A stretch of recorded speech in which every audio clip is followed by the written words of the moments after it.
अस्सलाम वालेकुम students, my name is Mohammad Umar. Students, हमने पिछले लेक्चर में elastic collision in one dimension को हमने एक्सप्लेन किया था और इस लेक्चर में हम इसके चंद एक स्पेशल केसेस डिस्कस करेंगे और वो केसेस हम डिस्कस करेंगे इन दो इक्वेशन की बेस पे। फर्स्ट इक्वेशन में हमने रिलेशन डिराइव किया था पिछले लेक्चर में v1 डैश का, और इसी तरह से v2 डैश का हमने रिलेशन डिराइव किया था। v1 डैश क्या था कि जो उसकी वेलोसिटी आई थी उस सिस्टम की, या दो जो हार्ड इंटरेक्टिंग बॉल्स हमने ली थी उनकी वेलोसिटी आफ्टर कोलियन, और v2 डैश जो है वो सेकंड बॉल की वेलोसिटी थी आफ्टर कोलियन। स्पेशल केसेस में हम केस नंबर 1 को डिस्कस करते हैं। केस नंबर 1 ये है कि जो दो बॉल्स आपने ली थी, अब उसमें से जो फर्स्ट बॉल है उसका मैस है m1 था और सेकंड बॉल उसका मैस आपके पास था m2। तो यहाँ पे हम ये डिस्कस करेंगे ये जो दोनों बॉल्स हैं उनका मास एक जैसा है। मीन्स कि हम इसको लिख सकते हैं कि m1 is equal to m2 is equal to m। तो ये फ़र्ज़ करें कि जो है वो बिफोर कोलियन है, बिफोर कोलियन इसकी वेलोसिटी v1 है और इसकी वेलोसिटी v2 है। तो आफ्टर कोलियन क्या आएगा, ये मैस m1 है और इसी तरह से ये मैस है आपके पास m2, दोनों जो है वो सेम है। और इसके जो वेलोसिटी है आफ्टर कोलियन क्या हो जाएगी v1 डैश, और इसकी वेलोसिटी क्या हो जाएगी v2 डैश, जो हमने फाइंड करनी है ये भी, और इसी तरह से इसकी वेलोसिटी भी हमने फाइंड करनी है। इसी तरह से ये क्या है आफ्टर कोलियन आने के बाद। अब क्या होगा इसमें, हमने ये जो है वो स्पेशल केस ये वाली इसमें पुट करना है कि दोनों मैसेज सेम है। फर्स्ट हम v1 डैश की वैल्यू फाइंड करते हैं, वो क्या आएगी आफ्टर कोलियन। m1 की जगह पे केस नंबर 1 है कि m1 is equal to m2 is equal to m, ये हमने वैल्यू पुट करनी है इसमें। अब v1 डैश क्या आएगा, m1 की जगह पे m आएगा, m2 की जगह पे m आएगा, ये क्या हो जाएगा m minus m divided by m plus m into v1 plus 2m divided by m plus m into v2। यहाँ से m माइनस m ये तो ज़ीरो हो जाएगा, जब ये ज़ीरो इससे डिवाइड होगा v1 से मल्टीप्लाई होगा ज़ीरो हो जाएगा, प्लस ये क्या आएगा 2m divided by m plus m 2m into v2। अब ये 2m और 2m कैंसिल हो जाएगा, तो आपके पास जो v1 डैश आएगा उसकी वैल्यू क्या आएगी v2 के इक्वल आ जाएगी। इसी तरह से हम v2 डैश की वैल्यू फाइंड करते हैं, वो क्या आती है v2 डैश आपके पास क्या आ रहा है 2m1 v1 2m1, m1 की जगह पे m आएगा, v1 divided by m plus m1 और m2 की जगह पे प्लस अगेन फिर m2 माइनस m1 है तो ये m माइनस m हो जाएगा divided by m plus m into v2। अब यहाँ पे क्या आएगा 2m divided by m plus m 2m into v1 plus m minus m, फिर ज़ीरो हो जाएगा, ज़ीरो इससे डिवाइड होगा मल्टीप्लाई होगा ज़ीरो आएगा। यहाँ पे क्या आएगा 2m कैंसिल हो जाएगा, तो v2 डैश आपके पास किसके इक्वल आ गया v1 के इक्वल आ गया। अच्छा, ये कौन सा केस था, फर्स्ट केस, जब दोनों का मैथ सेम था। जब दोनों का मैथ सेम था तो जो इसकी आफ्टर कोलियन वेलोसिटी आई है वो बिफोर कोलियन सेकंड मैथ की जो वेलोसिटी v2 थी उसके इक्वल हो गई है। इसी तरह से जो v2 डैश है सेकंड बॉल की वेलोसिटी आफ्टर कोलियन वो किसके इक्वल आई है आपके पास v1 के इक्वल आई है। इट मीन्स कि जो बिफोर कोलियन इसकी वेलोसिटी थी वो उसके इक्वल हो गई है।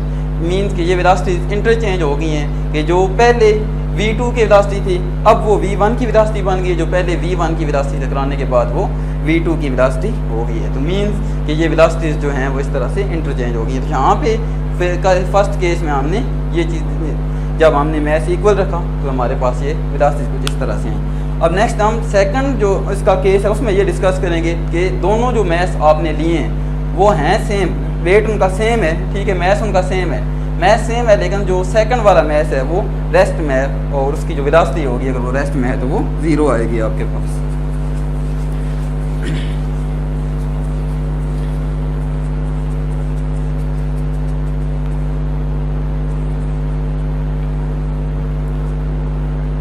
यहाँ पे भी हमने v1 डैश और v2 डैश फाइंड करना है सेकंड में। इसी तरह से जो है वो सेकंड में हमने ये कंसिडर करना है कि केस नंबर 2 के मैथ तो इनका सेम है, m1 is equal to m2 is equal to m, लेकिन साथ एक और चीज़ हमने ये इसमें कंसिडर करनी है कि जो v2 है वो आपके पास ज़ीरो है।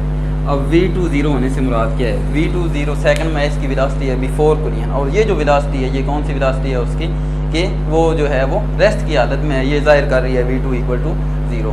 कि इसको हम लिख सकते हैं कि सेकंड वाले केस में है कि V जो है M2 is at rest, M2 जो है वो रेस्ट पे है, अपनी जगह पे साकन है। तो ये हम रिलेशन जो है वो ये वैल्यूज अब इसमें पुट करेंगे, देखते हैं V1 डैश और V2 डैश क्या आते हैं। V1 dash is equal to M minus M divided by M plus M into V1 plus आगे क्या आएगा 2M divided by M plus M into, अब V2 की जगह पे आपके पास क्या आएगा 0 आ जाएगा। जब ये V2 की जगह पे 0 आएगा तो ये से मल्टीप्लाई होगा, डिवाइड होगा, 0 हो जाएगा। यहाँ से M माइनस M भी क्या हो जाएगा 0 होगा। जब ये 0 होगा डिवाइड होगा 2M से 0 मल्टीप्लाई होगा 0। इट मीन्स कि आपके पास जो V1 डैश है वो क्या आ गया 0 आ गया। इसी तरह से V2 डैश की हम वैल्यू फाइंड करते हैं। V2 dash is equal to क्या आएगा 2M V1 divided by M plus M plus M minus M आएगा, क्योंकि M2 की जगह पे भी M, M1 की जगह पे भी। इसी तरह से M plus M into V2 की जगह पे फिर क्या आ जाएगा, यहाँ से 0 आ जाएगा। ये भी 0, M माइनस M भी 0 हो जाएगा, ये सारी टर्म 0 हो जाएगी। और फर्स्ट में क्या आएगा आपके पास 2M divided by 2M into V1 plus 0, और यहाँ से ये कैंसिल हो जाएंगे, ये क्या आ जाएगा V1। V2 डैश आपके पास क्या आ गया V1 के इक्वल, और V1 डैश क्या हो गया 0 हो गया। अब इस केस में हमने डिस्कस किया, कंसिडर किया था कि जो सेकंड वाला मैच है आपके पास उसकी वेलोसिटी जो है वो 0 है, मीन वो रेस्ट की हालत में है। कि फर्स्ट वाला मैच सेकंड वाले मैच से टकरा रहा है, जबकि सेकंड वाला मैच जो है वो रेस्ट की हालत में है। तो जब ये उससे टकराएगा तो हमें इससे क्या जो है वो फाइंडिंग मिली, रिजल्ट में हमें ये पता चला कि फर्स्ट वाला मैच जब इससे टकराएगा, टकराने के बाद V1 डैश 0 हो जाएगा। इट मीन्स कि इसकी जो फर्स्ट वाला मैच है इसकी वेलोसिटी आपके पास जो है वो 0 से मुराद वो अपनी जगह पे रुक जाएगा टकराने के बाद। और सेकंड वाला मैच जो है M2 उसकी वेलोसिटी V2 डैश है, तो V2 डैश V1 के इक्वल आ गया है। कि मीन जिस वेलोसिटी से ये इससे टकराया है सेकंड वाला मैच उस वेलोसिटी से मूव करना शुरू कर देगा। कि फर्स्ट वाला मैच टकराने के बाद साकन हो गया, और सेकंड वाला मैच जो है वो फर्स्ट मैच जो टकराने से पहले जो फर्स्ट मैच की वेलोसिटी थी, अब वो सेकंड वाला मैच जो है वो उस वेलोसिटी से मूव करना शुरू कर देगा। इसकी आपने प्रैक्टिकल एग्जांपल देखी होगी, आप स्नोकर की एग्जांपल लें कि बिलियर्ड बॉल्स जो है वो आप वो स्नोकर में जब आप खेलते हैं वो गेम, तो उसमें क्या होता है कि जिस बॉल को आप जो है वो हिट करते हैं, अगर पहले वो रेस्ट की हालत में होती है, ठीक है, या जिस बॉल जो है वो फर्स्ट करने ये बॉल इसको आप मूव करवाते हैं, ठीक है, और अगली जो है सेकंड वाली बॉल वो रेस्ट की हालत में। जब इसको आप मूव करवाते हैं तो जिस बॉल से ये टकराएगी ये एक जगह पे बाज़ औक़ात ऐसे होता है कि साकन हो जाती है और ये मूव करना शुरू कर देती है। तो ये आप प्रैक्टिकल एग्जांपल वहाँ पे देख सकते हैं। इसी तरह से नेक्स्ट जो केसेस हैं उनकी भी एग्जांपल आप कंसिडर कर सकते हैं बहुत सारी। अगला केस हम इसमें डिस्कस करेंगे कि फर्स्ट वाला जो मैच है वो क्या है आपके पास उसका मैच कम है और सेकंड का जो है वो मैच ज़्यादा है।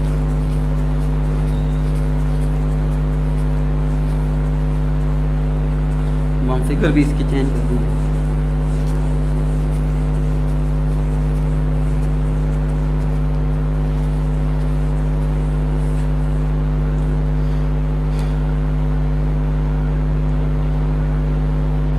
केस नंबर 3 में हमने ये डिस्कस करना है कि M1 is less than M2, कि M1 जो फर्स्ट वाला मैच होगा आपके पास वो बहुत कम है M2 के मुकाबले में, और इसकी वेलोसिटी V1, इसकी वेलोसिटी V2 है बिफोर कोलिजन,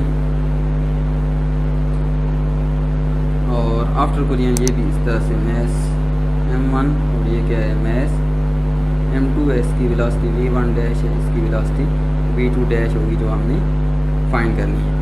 अब क्या है कि हमने इसमें ये कंसिडर करना है कि फर्स्ट वाला जो मैच है वो सेकंड वाले मैच से बहुत कम है, और जो सेकंड वाला मैच है वो क्या है रेस्ट की हालत में है। इट मीन्स कि उसकी वेलोसिटी क्या होगी 0 होगी। यहाँ से आप ये भी लिख सकते हैं इसकी स्टेटमेंट में, जो थर्ड वाला केस है, थर्ड केस में कि व्हेन लाइटर मास को लाइट विद द हैवियर मास, के जब एक हल्के वज़न का मैच जो है वो एक हैवी मैच से जब वो टकराएगा और वो जो हैवी वाला मैच है वो रेस्ट की हालत में है। यहाँ पे भी हम लिख सकते हैं कि M2 इज़ एट रेस्ट।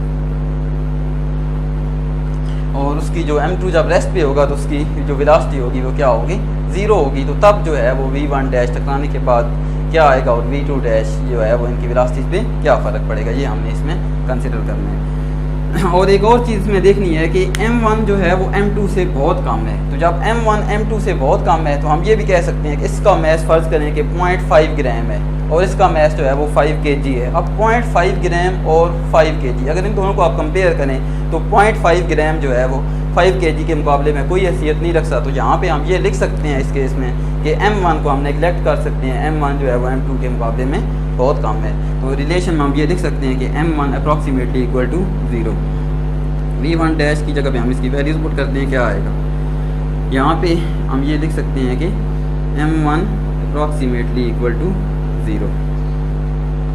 क्या आएगा m1 की जगह पे 0 माइनस m2 की जगह पे क्या आएगा इसमें m2 divided by m1 plus m1 की जगह पे फिर 0 आएगा, m2 इंटू v1 है plus 2 m2 divided by m1 फिर 0 प्लस m2 इंटू v2। यहाँ फिर से आपके पास क्या रिलेशन इसका आएगा कि m2 डिवाइडेड बाय ये माइनस है साथ v1 divided by m2 plus 2 m2 over m2 into v2। m2 और m2 कैंसिल हो जाएगा, ये और ये भी कैंसिल हो जाएगा। यहाँ से आपके पास क्या रिलेशन आएगा माइनस v1 प्लस 2v2। अच्छा एक और चीज़ कि v2 की वैल्यू अभी आपने यहाँ पे पुट नहीं की, v2 की वैल्यू भी जब 0 पुट करेंगे तो ये क्या आएगा minus v1 plus 2 into v2 0 और ये क्या आएगा minus v1 dash. v1 dash किसके इक्वल आ गया माइनस v1 के। अब v2 डैश की वैल्यू इस तरह से हम फाइंड करते हैं, इसमें से किसके इक्वल आएगा ये 2m1 चूँकि हमने कंसिडर किया था कि m2 के मुकाबले में बहुत कम है, उसकी वैल्यू हम 0 ही पुट करेंगे यहाँ पे भी, into v1 divided by m1 0 plus m2 plus m2 minus m1 की जगह पे फिर 0 आएगा divided by m1 plus m2 की जगह पे फिर क्या आएगा 0 आ जाएगा आपके पास, ये सॉरी m1 की जगह पे 0 आएगा और प्लस m2। यहाँ से v2 dash is equal to क्या आएगा 0, जब इससे मल्टीप्लाई होगा तो ये 0 हो जाएगी फर्स्ट वाली term, plus m2 divided by m2 है ये और ये कैंसिल हो जाएगा। तो ये आपके पास क्या आ जाएगा यहाँ से साथ v2 की वैल्यू भी थी और v2 की जगह पे भी आपने क्या पुट करना था 0, तो ये भी आपके पास क्या हो जाएगा 0 और v2 डैश आपके पास क्या आएगा 0 वैल्यू देगा। अब कैसे ये v2 डैश 0 आया कि आपने जो है वो m1 को 0 पुट किया है और साथ v2 क्योंकि सेकंड वाला मैच रेस्ट की हालत में था उसकी वेलोसिटी आपने 0 पुट की, जैसे फर्स्ट वाले में भी v2 की जगह पे आपने 0 वैल्यू पुट की है।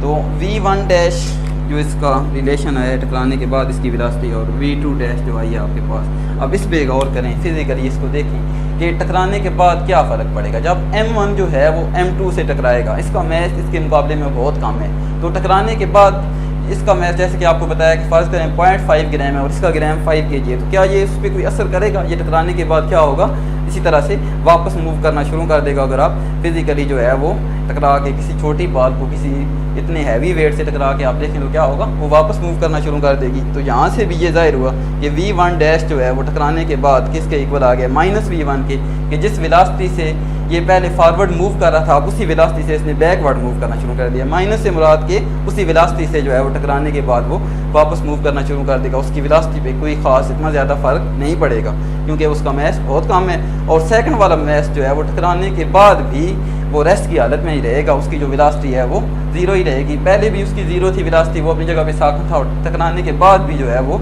0 ही रहेगी, उस पर कोई फ़र्क नहीं पड़ेगा। कि v1 डैश जो है वो आपके पास क्या आया माइनस v1 के और v2 डैश जो है वो आपके पास क्या है 0 ही है, उस पर कोई फ़र्क नहीं पड़ा। इसकी आप एग्जांपल फिजिकल लाइफ में देख सकते हैं कि जो है वो एक बहुत ही लाइट वेट आप कह सकते हैं कि एक लाइट वेट आप कार जो है एक हैवी वेट ट्रक से आप टकराते हैं, तो टकराने के बाद जो है वो ट्रक पे उसका कोई इतना ज़्यादा असर जो है वो फील नहीं होगा। वो टकराने के बाद जो है वो उसी जगह पे जो है वो ख़राब हो जाएगी या वो टकराने के बाद वापस उसी वेलोसिटी से आएगी, या इस तरह से आप उसकी बहुत सारी एग्जांपल्स देख सकते हैं कि जो है वो लाइट वेट को जब हैवी वेट से टकराते हैं तो उस पर कोई जो है वो हैवी वेट पे इतना खास फ़र्क नहीं पड़ता, जबकि नुकसान जो है उसी का होगा, या वो टकराने के बाद उसी वेलोसिटी से अगर वो रोल कर रही है या रोटेट कर रही है तो वो उसी वेलोसिटी से वापस मूव करना शुरू कर देगी। इसी तरह हम नेक्स्ट केस में डिस्कस करते हैं, केस नंबर 4 में।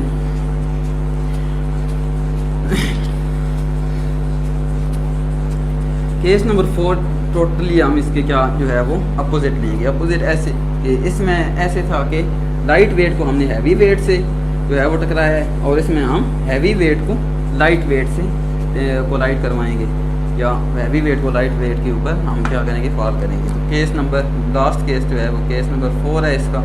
इसमें हम क्या लेंगे, एक फर्स्ट करें जो फर्स्ट वाला मैच है वो है M1 और सेकंड वाला मैच है M2। तो फर्स्ट मैच जो है उसका जो है वो वेट बहुत ज़्यादा मैच ज़्यादा है सेकंड के मुकाबले में, तो इसको हम लिख सकते हैं केस नंबर 4 में कि M2 is greater than M1, और जो सेकंड वाला मैच है M2 वो रेस्ट की हालत में है, वो 0 है, इसकी वेलोसिटी 0 है। V2 इज इक्वल टू 0, इसकी वेलोसिटी V1 है और इसकी वेलोसिटी V2 है। ये है बिफोर कुलियन, और आफ्टर कुलियन क्या होगा, M1 और ये क्या है M2, ये V1 डैश हमें फाइंड करना है, और ये V2 डैश के है। या इसको हम इस तरह से भी लिख सकते हैं कि when a heavy weight collides with the light weight when light weight is at rest, या when heavy weight collide with the light weight at rest. ये रेस्ट की हालत में है, तो यहाँ से हम ये भी लिख सकते हैं कि M2 इज एट रेस्ट, या V2 जो है वो क्या है 0 है, इसकी वेलोसिटी 0 है। ये वाली वैल्यूज़ आप इसमें पुट करेंगे। जिस तरह हमने थर्ड वाले केस में कहा था कि जो M1 है वो लेस देन M2 है, तो यहाँ पे जो है वो क्या है कि M2 जो है वो बहुत इसके M2 जो है वो लेस देन है M1 से, या M1 जो है वो क्या है ग्रेटर देन है M2 से। सॉरी यहाँ पे गलती थी कि क्या था कि M1 जो है वो बहुत हैवी है M2 से, या M1 हैवी है M2 से। इसको हम लिख सकते हैं कि M2 जो है वो अप्रॉक्सीमेटली इक्वल टू 0 है। यहाँ पे ये हम कंसिडर कर लेंगे। इसमें इसकी वैल्यूज़ को पुट करें, V1 डैश फाइंड करने के पहले क्या आएगा, M1 minus M2 0 divided by M1 plus M2 0, आगे V1 प्लस 2 M2 फिर 0 है divided by M1 plus M2 फिर क्या है 0 इंटू V2 भी आपके पास क्या आ रहा है 0 आ रहा है। यहाँ से V1 डैश क्या आएगा, M1 ये V1 डैश जो फर्स्ट की वेलोसिटी है वो क्या आएगी, M1 डिवाइडेड बाय M1, और आगे क्या आ रहा है V1 प्लस ये 0 इससे मल्टीप्लाई होगा तो 0 हो जाएगा, और ये क्या आएगा आपके पास V1 dash is equal to M1, और M1 कैंसिल हो जाएगा, और ये आपके पास क्या आएगा V1 आ जाएगा। तो V1 डैश क्या है V1 के इक्वल। अब सेकंड वाले रिलेशन को हम इसमें देखते हैं कि V2 डैश क्या आएगा, V2 dash is equal to V2 dash कौन सी वेलोसिटी है, सेकंड वाले मैच की वेलोसिटी आफ्टर कुलियन, टकराने के बाद इस पर क्या फ़र्क पड़ेगा। V2 dash is equal to 2, अब M1 यहाँ पे क्या है M1 ही रहेगा, और M2 जो है वो हमने कंसिडर किया हुआ है कि वो 0 है, तो 2M1 V1 divided by M1 plus M2 0 आएगा, और नेक्स्ट क्या आएगा प्लस M2 क्या आ रहा है आपके पास इस 0 माइनस M1 उसी तरह से divided by M1 plus M2 क्या आएगा फिर 0 आ जाएगा, इनटू V2 भी आपके पास क्या है 0 है। ये वो सेकंड वाला मैच जो है वो रेस्ट की हालत में है। तो यहाँ से क्या आएगा 2M1 V1 divided by M1 plus ये 0 इससे मल्टीप्लाई हुआ 0 हो जाएगा। अब ये M1 और M1 कैंसिल हो जाएंगे, तो V2 डैश जो है वो आपके पास आएगा 2V1। अब फोर्थ वाले केस से हमें क्या पता चला, या इससे हमने क्या अखज़ किया है कि जो आफ्टर कुलियन इनकी वेलोसिटी आ रही है V1 डैश और V2 डैश। V1 डैश आपके पास आई है V1 और V2 डैश आई है 2V1। अब यहाँ से आप गौर करें कि V1 डैश V1 के इक्वल है, जिस वेलोसिटी से ये पहले मूव कर रहा था उसी वेलोसिटी से ये मूव करता रहेगा, इसकी वेलोसिटी पे कोई फ़र्क नहीं पड़ेगा। जबकि जो V2 डैश, अब ज़ाहिर बात है हैवी वेट है और लाइट वेट से टकरा रहा है। जब हैवी वेट लाइट वेट से टकरा रहा है तो जिस चीज़ से वो टकराएगा उसको वो और ज़्यादा स्पीड से वो मूव करना शुरू कर देगा। पहले वो रेस्ट की हालत में था तो अब उसकी वेलोसिटी बहुत ज़्यादा हो जाएगी। और कितनी ज़्यादा होगी? 2v1, कि जिस वेलोसिटी से ये मूव कर रहा है, ये जो सेकंड वाला मैस है उसकी वेलोसिटी उससे भी डबल हो जाएगी। फ़र्ज़ करें ये जो है वो 10 मीटर पर सेकंड की वेलोसिटी से मूव कर रहा है तो ये 20 मीटर पर सेकंड हो जाएगा। ये 5 मीटर पर सेकंड से मूव कर रहा है तो ये किससे हो जाएगा? 10 मीटर पर सेकंड। मीन के जिस वेलोसिटी से ये पहले मूव कर रहा था अब उसकी वेलोसिटी क्या हो जाएगी? डबल हो जाएगी। तो जब भी हैवी वेट लाइट वेट से टकराएगा तो इस लेक्चर में हमने क्या किया है कि इसके चारों केसेस को डिस्कस किया है। अगर आपको कोई केस भी या कोई चीज़ इसमें कोई भी वेलोसिटी फर्स्ट वाली सेकंड वाली v1 डैश की है, कैसे आपने फाइंड किया है, अगर आपको ये चीज़ समझ ना आई हो तो आप जो है वो इसमें कमेंट करके पूछ सकते हैं। आपको मैं जो है वो उसको दोबारा आपको उसमें कमेंट सेक्शन में भी उसका जवाब देके आपको फिजिकल एक्सप्लेन करके बता दूंगा कि ये कैसे आया है। तो उम्मीद है कि आपको ये लेक्चर समझ आया होगा। अगर आप इसको अच्छी तरह से समझें मुझे उम्मीद है कि आप इसको दूसरों तक शेयर भी करेंगे। Thank you. अल्लाह हाफ़िज़।